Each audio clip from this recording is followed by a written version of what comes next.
假消息在现今社会真是令人困扰，连蔡总统脸书都呼吁大家正视科技造假，因为日前就有网红小玉涉嫌将艺人、政治人物等换脸不雅照，很多民众没有求证，看到传播出来的讯息就相信，形成错误印象，也让名人无端受害。对此，正在议会备询的台南市长黄伟哲也呼吁，这并非言论自由的范畴，呼吁中央修法。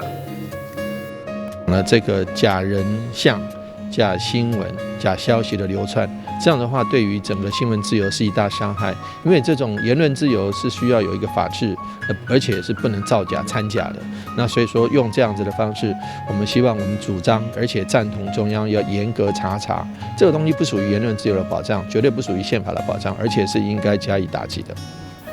台南市议会站在全民防疫，今年7月18号开始就出借1楼大厅给市府作为新冠肺炎疫苗大型接种站，成为全台首座。不过没想到这项美意却被人大肆造谣，说里长们可以不用预约就能直接到场施打。对此，议长郭信良当时除了紧急澄清，也呼吁大家看到不合理的讯息，一定要加以判断求证。注射站呢，就有人传说呢，所有的族群里面，包括传给里长说不必预约，明天就可以带群众来这边注射疫苗，那是何等的慌的事情！因为那时候太缺疫苗，所以大家都急着要打疫苗，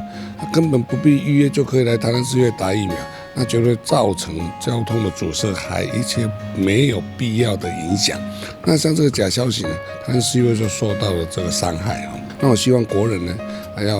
遇到一些消息的话，能够认真去思考一下，那这个消息是不是合理、违反常理？它的合理性、正当性是不是有那个消息传播给所有的国人？大家可以去思考一下。